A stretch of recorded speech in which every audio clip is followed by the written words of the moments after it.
Hey, what's going on, everybody? David Noe with Speakeasy HR, presented by Payroll Partners. Welcome in episode 11. I can't believe we are already at this episode and it's mid-October. This year is flying. For those who have watched other episodes before, welcome back. For those who are new to this podcast, welcome and thanks for being here with us today on this Monday. We have a lot of fun to get into with this topic. And this guest is somebody that I've known for a long time, goes back to my early years of HR and trying to get into the world of HR. So he's got a whole lot of insight and information that will really help anybody that's trying to focus on their culture. So we are live on YouTube and LinkedIn. So if you are watching live, comment, ask questions, tell us where you're watching from. If you are in the Midwest or out West, kind of like where Bruce is, probably nice and warm out there. We're kind of getting the fall changes around here in the Midwest. So anyways, we have a great topic on culture to get into. So Bruce Manchion, welcome in. Hey, it's my pleasure to be here, David. Looking forward to it. Yeah, we've so let's go back. And for those who haven't listened or watched this show before, because you can watch all the previous episodes on the podcast platforms that you love. So this show that I started is really to speak to professionals like Bruce, talk to our audience, talk on easy topics, really topics that are not so easy sometimes, and really help navigate through that with someone that listens and catches up on and keeps up on all of the things within that topic, because they bring the topic to me. Bruce brings a topic to me that he's passionate about, just like every other guest on this show. So Speakeasy HR kind of came together with all of that. And where I live in Kentucky, it's bourbon country. So the Speakeasy HR really just kind of all came together. So Bruce was on my first list of people to really bring on and say, Bruce, I'm thinking about this podcast. What do you think? And since the first time I asked you, you said, absolutely, let me know when you want me on. So we've been talking for quite some time now, but you are in a world of training and talking to companies and folks that really need your help. So you are the owner of Trinity Advanced Leadership. So tell everyone kind of what that is and your background, Bruce. Well, I went into this business kicking and screaming. I never planned to go into it. But one of my jobs at Procter & Gamble was training manager, and I figured I'd do that for a couple of years and get promoted, but it stuck. And I developed a passion for growing people. And that's how I started my company almost 20, 30 years ago. And it is interesting to note the need is bigger now than it has ever been. Yeah, I'm sure you stay busy. And I think you have, like I said, an insight to this topic, which we'll get into, among other things. Culture and how it drives everything within an organization. So we'll get into that a little bit.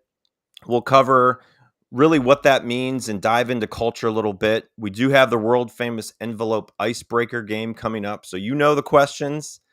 We will ask you to pick a number 1 through 15. So hopefully Right. you've got a number in mind. But before we get to that, I want to bring up just a quick couple questions for people who are watching or listening.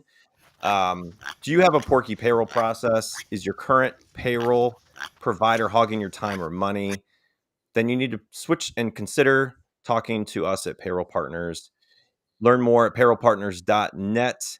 We have some amazing people on our team, technology, really focused on awesome customer service. So if you are in the world of HR and payroll technology and you are doing that for a business, trying to figure out the best way to navigate through that, give us a call, check us out. We have some, like I said, amazing technology opportunities. This was our recent handout at SHRM conferences. It was our pig for our theme this year. So wanted to bring that up. All right. So Bruce, are you ready for the world famous envelope icebreaker game? Yes, I am. I choose question 3. Question 3. Well, you saw what they were. They really didn't correlate to the number. So I know. just maybe I threw a couple other questions in there, Oh, but okay. Oh, no, I see, wouldn't do that, Bruce. I promise. All right. Question 3 was or is, what was your first job that you earned a paycheck with taxes deducted? that was when I was 15 years old and I was a camp counselor in Brooklyn, New York. My Okay. first check was $14 after taxes, and $14 went a long way back then. I bet. I bet. Yeah, it seems like every way you now try to get paid, they find a way to take some of it, right? Yep. All right. Well, I want to give you one more chance to pick a question. If not, I'm going to pick one for you. You got another number in mind? 10. 10. Okay. I don't think anyone's picked 10 yet. So this could be a brand new question that no one's picked yet. Uh-oh. No, we've had this question before. It's a good one, though. It's a good one because everyone's answer is great. What sport would you compete if you were in the Olympics?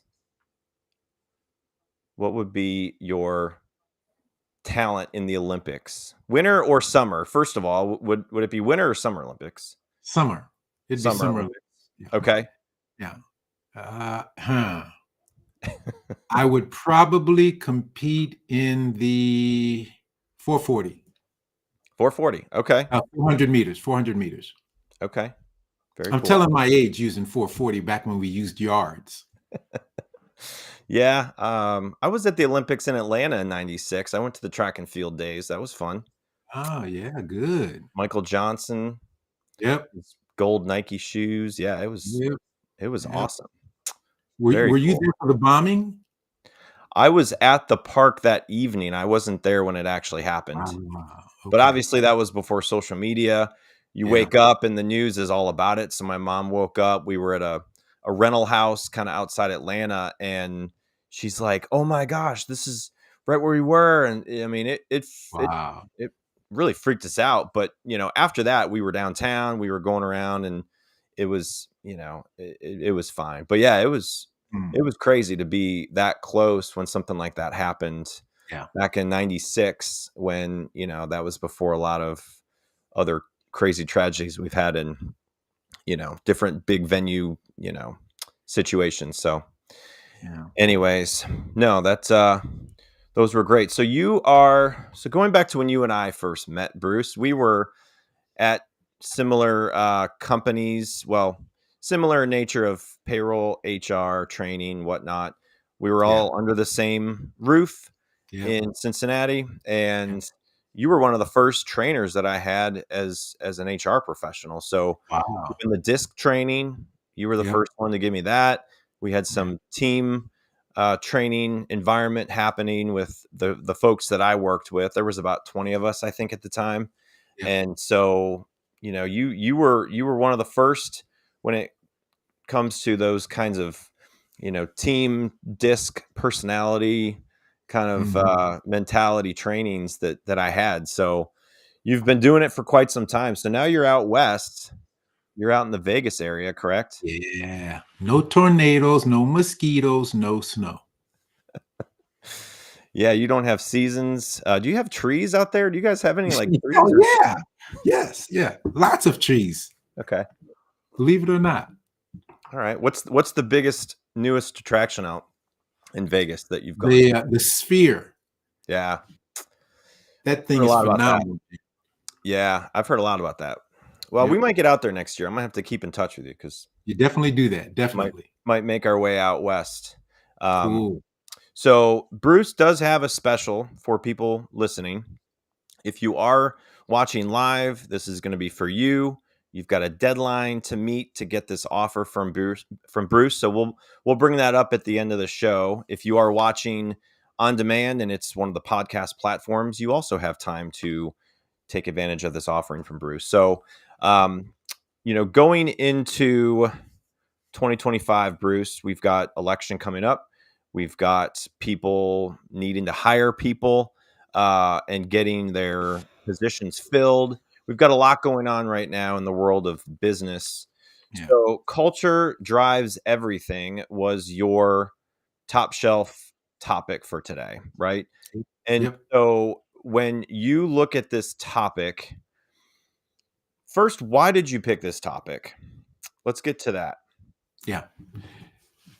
When I started my company, I specialized in several different areas. And over time, I found that every single problem someone brought to me, when we would fix the problem would come back.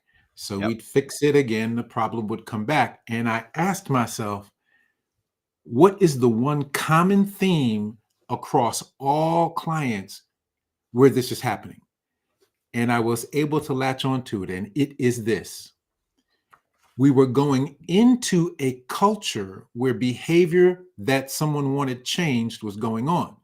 We would take people out of that culture, give them coaching and training, but then drop them back into the exact same culture. And here's the thing, David, that culture rewarded the behavior that they hired us to fix. And it hit me. Until we deal with the culture, nothing's going to change in any organization. So that's what got me into it. Yeah. So obviously, I've dealt with culture changes and being in different environments. A lot of times when I talk to people and help them with interview skills, ask, what's the culture like? What is it like to Yes. work there? What's your Yes. manager style like? Asking these questions that you can get in Google reviews, you can get in different research that you find about a company. But when you're talking about going into an environment that you've never been in with people that work there, getting really an understanding of what the culture is like. I've been in large organizations, I've been in small organizations, and every culture is different. I've even Yeah. had a situation where a company has multiple locations and every Yes. different Yes. office has a little bit different culture, right? Yes. So Every team has a different culture.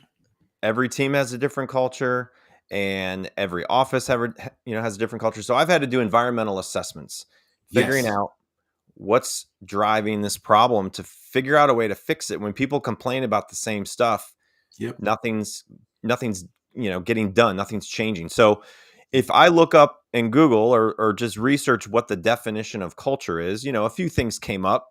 It's the work culture definition is the attitudes and behaviors of employees within an organization. Mm-hmm. You've got workplace culture is a combination of values, Yep. beliefs, Yep. expectations, behaviors that define how employees interact at the work environment. Yep. So, in your mind, what would you define culture? How would you define it? There are two types, David. There's formal culture and there's informal culture. Formal culture are things like the way the building looks, the outside, the inside. Second part of it is the stuff on the walls, the way the furniture is, all of that intended to drive something. For example, when you walk into your doctor's office, you expect it to look like a doctor's office, Right. not like the janitorial office. Yeah. The other side of culture is I'm sorry. One other part of culture is all the stuff that's written down, the stuff you deal with regularly, policies, procedures. Somebody says, you can't do that here. Where does it say I can't? Right there. See? Now, informal culture is the other side. Informal culture is everything else, not written down, can't see it really. So somebody says to you, you can't do that here. Where does it say I can't? It's not written down, but you can't do that here. Yeah. Informal culture drives everything. All of us grew up in a house where there was an informal culture. Your parents might not have ever said it, but you knew for a fact there's no way I'm crossing that line. Yeah. Informal culture is the one that the least attention gets paid to. That's why it's such a problem. Yeah. That's so true. And we do have some folks watching on LinkedIn. So Lucy said, "This is so true. What you reward persists." I think that's Exactly. Very Now, good. let me give you an example of a reward that people don't think of as a reward. Okay. You and I work on a team with Kim. Okay. Kim keeps coming in late. Every time Kim comes in late, David, Kim gets a reward for coming in late. What's the reward? Nobody says a word to Kim. That's the reward. Yeah. And it's so true now because you have people who want to work hard, they want to do a good job, they want to keep their job, but they're motivated sometimes just enough to do the bare minimum or come Yep. to work right on time Yep. or just do what is necessary to not get written up, right? Yep. It's Yep. it's there are people like that. There are people that just Yes. don't have any motivation to excel their career wherever they're at, which if Yes. that's the situation, then I suggest they probably find another career, they get out of the company. But if Yep. if you are in an organization that you are trying to excel in and go above and beyond everybody else, they're going to hopefully see that, and you're going to see other people that are around you that do come in late and nothing gets done, and you see the people that get promoted that shouldn't be promoted, Yep. and you get the people that go into a manager job that aren't good managers or have never Yep. managed. Yep. So culture is really there's so many things when you just say culture, it's like Yeah. even within a sport team, the culture of Yes. an NFL team is Yes. so dependent upon the head coach, the Yep. staff, the Yep. people, the owner. Some people just don't like how, the pro football, baseball, all of those Mm-hmm. different clubs or all those different organizations in sports, they're all in the same industry, but their cultures Yes. are not going to be Yes. the same. Yes. So, In fact, there are organizations that have a culture for winning. Now, when I say winning, I don't care whether it's sports or whatever, always succeeding, a culture for doing whatever is necessary to succeed. yeah. And there are organizations who have a culture for just get the work done. Yep. So, why don't more people know really how to address their culture?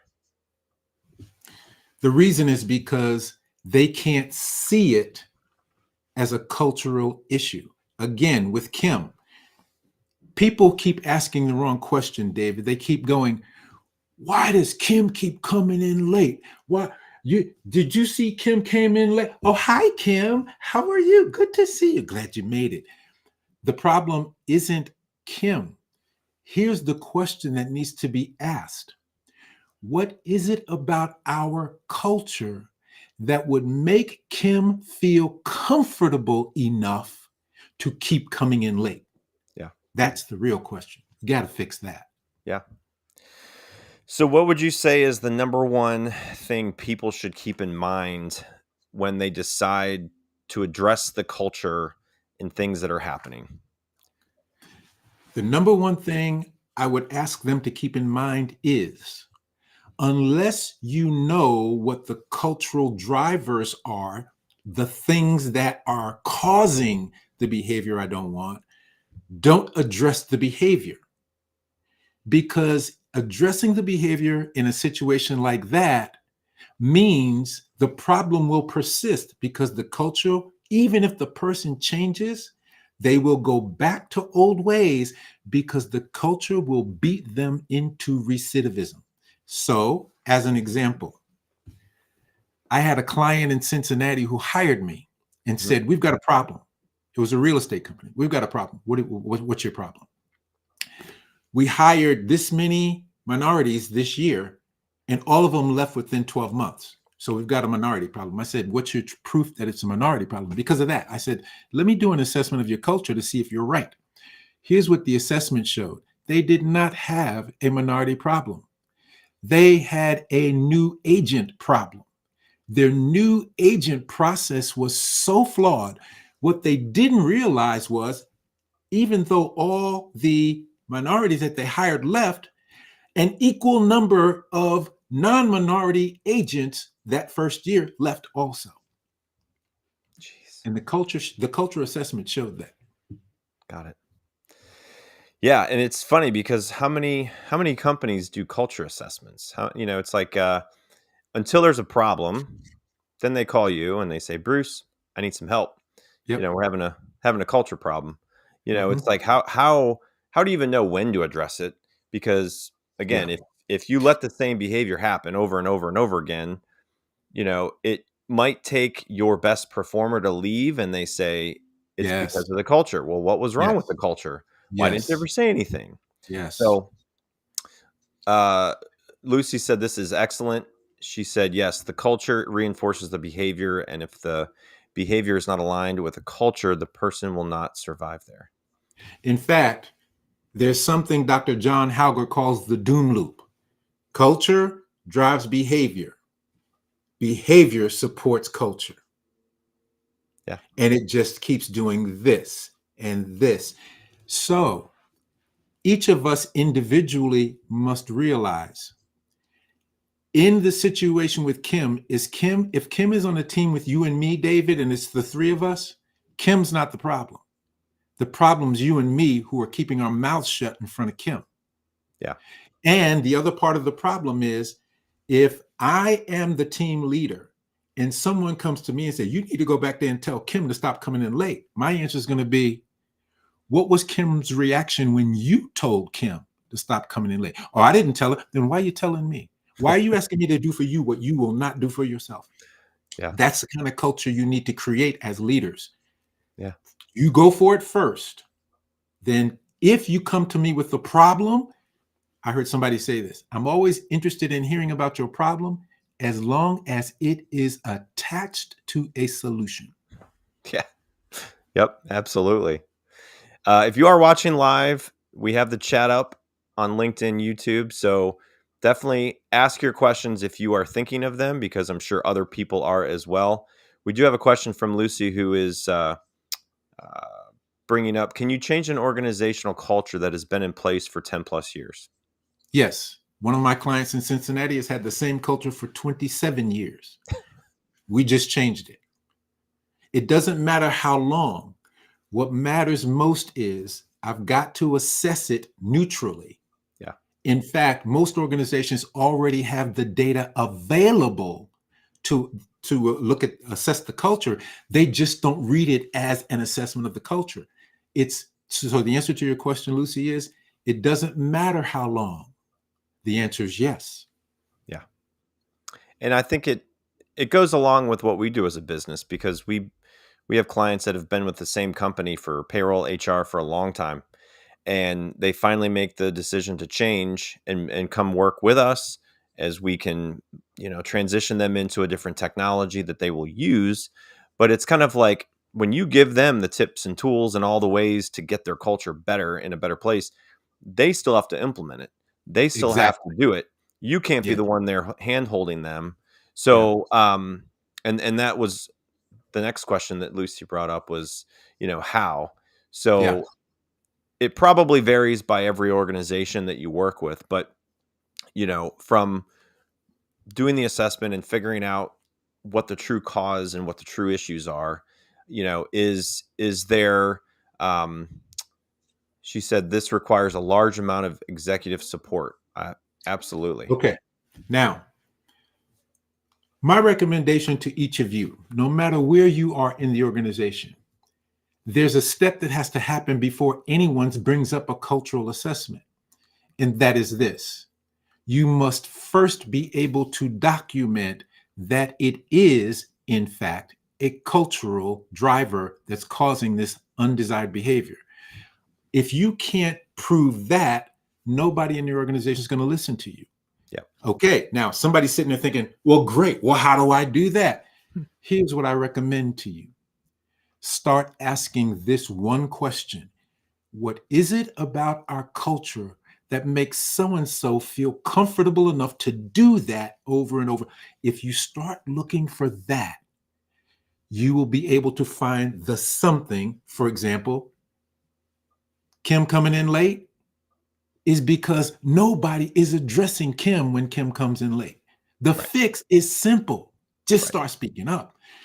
from an organizational standpoint, you first have to be able to show this is happening because our culture rewards it in this way. Only then will you get executives to go, huh, you got my attention. Now, here's the next step. You must be able to identify what is being lost because of that behavior. For example, 2 people that we didn't want to leave left because they got sick and tired of working hard while Kim was coming in late. Yep. You see my point? Well, I'm sure now you've seen over the last couple of years, everybody working remote, going back to the office. It's still a question that people ask. It's like, oh, do you offer work from home, flexible schedules? Are you hybrid? Are you in the office every day, 5 days a week? And so what I have found, and I was at a roundtable last week, we were talking about this, and they said, we are giving people the chance to work from home part of the week because we also have a lot of people that don't want to work with each other. So, and I was like, oh, wow. So this person's basically saying that they have to be in the office 2 days a week, and the rest of the time they can be home, but they can come in the office. So it's kind of like, okay, if you don't all work together well, we'll make you work together for 2 days in person, and then the rest of the week you can work from home and hopefully get your job done, hopefully not distract each other from complaining about each other on whatever teams, whatever. So it's kind of like, I was thinking to myself, like, this company has more of a like culture problem. They have a problem that they really don't even know, and they're just kind of putting the Band-Aid on it and Exactly. saying, we'll just let you Exactly. work 2 days a week in the office and Yep. we'll put a Band-Aid on the rest of the week. Yep. So are you Yep. finding that? Are you telling people like really figure out what the Band-Aid's going to be for like working? What's the schedule in the office, at home, because they're Yeah. working from home every day. Yeah. And here's the thing.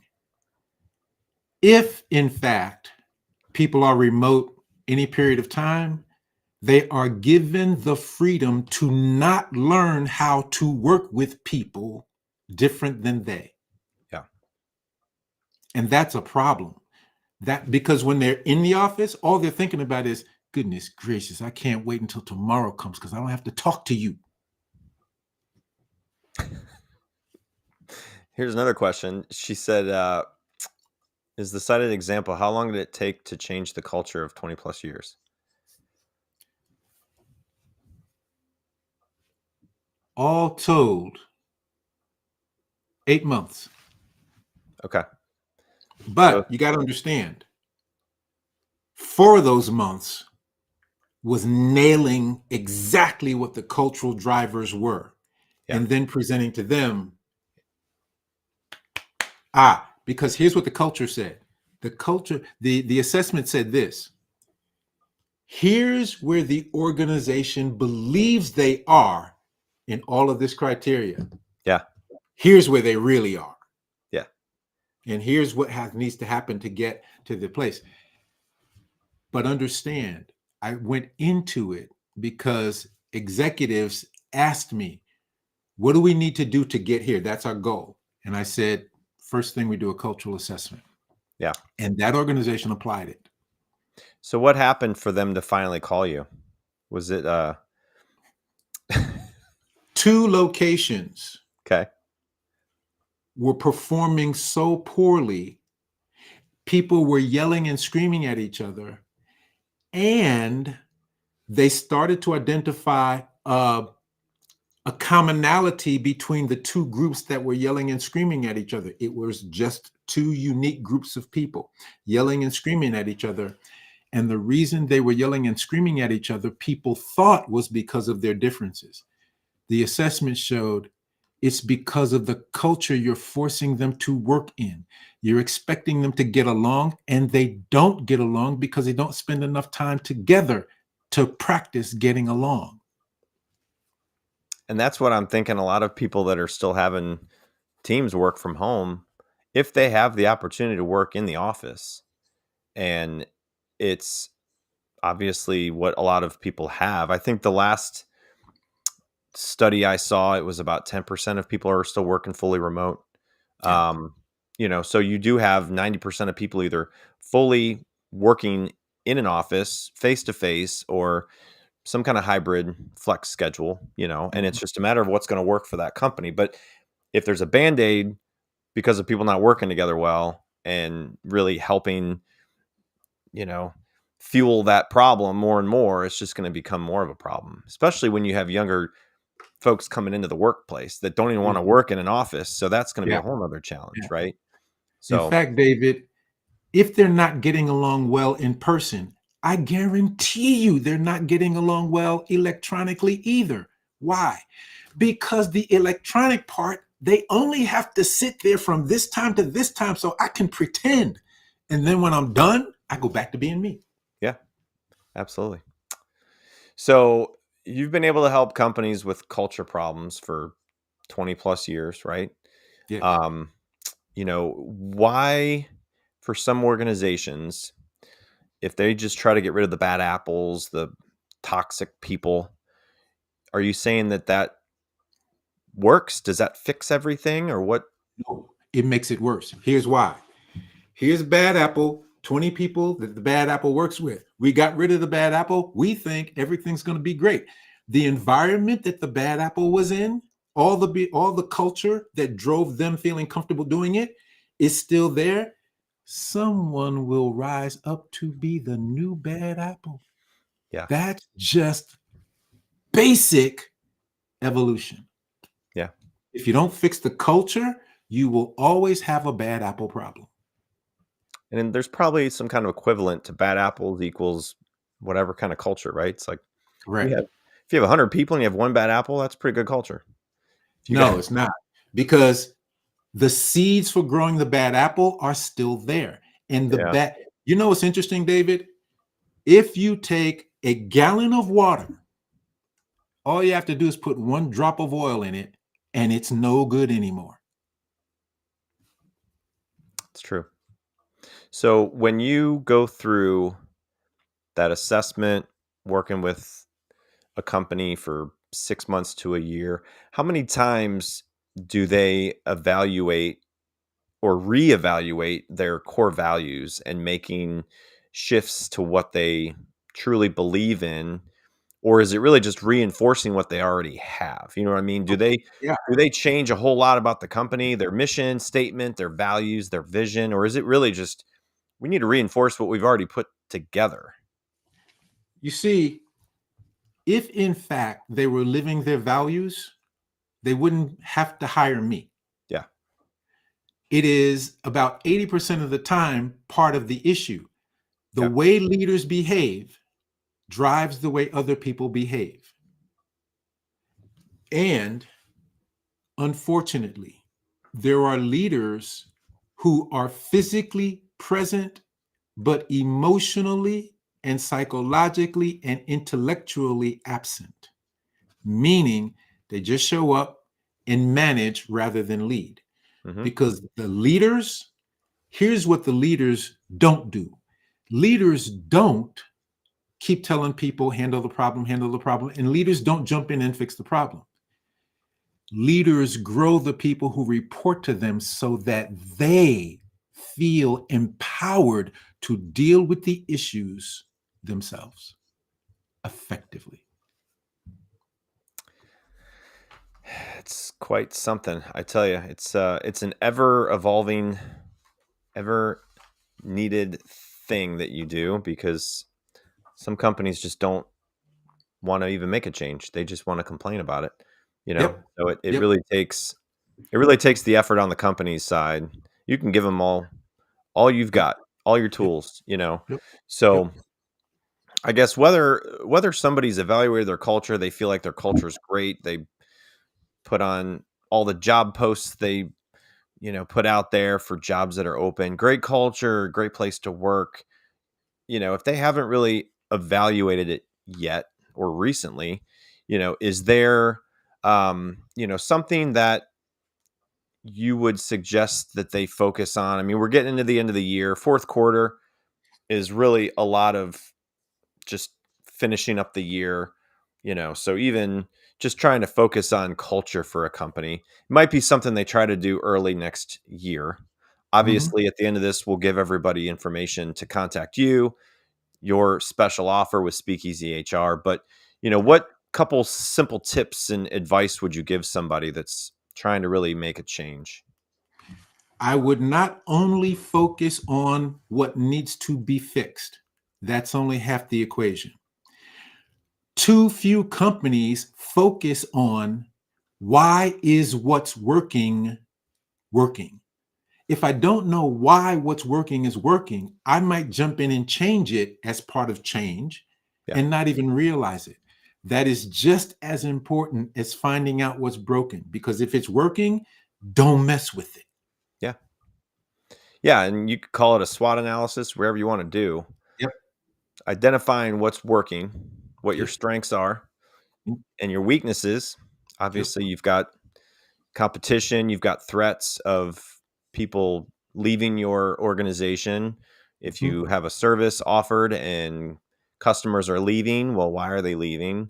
Yep. So you've got opportunities. If a culture assessment or improving the culture is an opportunity, Mhm. obviously they want to contact you and figure out really what you can do. And you can offer services beyond where you are local into Yes. the Oh Las yeah. Vegas Oh area, yeah. right? Yes. Yes. Yes. Yes. So Yes. you're 80% of my work is global. yeah, I've good, got without me having to physically go there. good. So if people are watching or listening, you don't have to be in Vegas to work with Bruce. He can help you Right. if you're in Cincinnati, Florida, California, wherever. So Yep. Um, Lucy's loved this webinar. Thank you, Lucy, for all the comments and the questions. If anybody else watching live has a question for Bruce, please chime in. I think everything's working on the comment section. So if you are watching, I'm going to pull this up, Bruce. This is Mhm. your Yep. Speakeasy HR special. Yep. So if Lucy watching, scan that QR code. And what is that going to give them, Bruce, when they scan that? For the first 10 people who scan it, that will take you to my personal calendar. You will be able to schedule a free half hour with me on any topic you would like. Now, this has a deadline. 5 p.m. Pacific time on November 22nd is when the link will no longer be live. Okay. That's awesome. Lucy has one more question. Looks like, have you ever been brought in because of excessive amount of lawsuits by employees? I'm not sure how to define excessive amount, but I would offer that the number of complaints are not an indication necessarily of things wrong in the company. Sometimes it's an indication of people's expectations not being met after they accepted the job. Yeah, So it's hard to say. Have I been brought in when there was a whole lot of information in terms of a pulse survey the organization did that was negative? Yes. yeah, And what we try to understand is, by the way, just so you know, a lot of that I have found 75% of the time it's because of the way they asked the questions. yeah. Very good point. Very good point. So I've got the QR code back up for people who are watching for the 30-minute schedule for Bruce to talk to him. His website, Trinity Advanced Leadership, you can find that with the QR code, but it is Trinlead, Trinlead.com. Yes. trinlead.com. And if you have liked this show, I've got a survey as well to offer. Want to get your feedback. If you scan that QR code on the screen, you email me. I'm going to send you a 10 things to think about when evaluating HR and payroll platforms. I wish I had this list 10 years ago because it's got a lot of good information that you might not even think about asking or questioning who you are with currently. So make sure to scan that, send me your information, and I will connect you and get that 10 things to think about when evaluating platforms. So she Lucy had just clarified, I mean legal litigation, not complaints. Yeah. If Gotcha. Understand. that made any. Take advantage of the free 30 minutes, Lucy, and let's talk. Yeah, absolutely. So again, there will be time for everyone to get on that. But if you have any questions for Bruce, if you are watching live, obviously connect with him on LinkedIn. He's a great follow on LinkedIn. He always posts some great short videos that make you think, huh, sounds like something I've got to focus on. So, Bruce, I really appreciate your time. This has been a great conversation, and I really hope people take advantage of what you have to offer them, because I've worked with you in the past, not recently on culture, because it's obviously right now something that I don't have a problem with, but you never know. Mhm. There might be Yeah. people out there that might need your help on the culture side, and I'm sure there are. So, thanks for your time. It's been great to My connect with pleasure. you again. And if, again, there's probably more topics that we can bring you on and get into a little bit. So can't wait for the end of the year to come and get ready for next year. So Yeah. I'm sure there will be a whole lot going on. We have episodes coming up over the next several Mondays, from um, a really good one next Monday. Jennifer McClure, CEO of Disrupt HR and Unbridled Talent, local to Cincinnati, great HR influencer. So really good episode coming up next Monday. Again, Bruce, great to have you. I wish you My all the pleasure. best, and we'll keep in touch. And if I'm planning a trip out west, we can talk and figure out where to go down in your You neck of the better contact me. for sure. All right, Cool. everybody, thanks for watching. We'll tune in hopefully next week, and we'll do this again. So have a great day, everybody, and I'll talk to you soon. Take care, folks.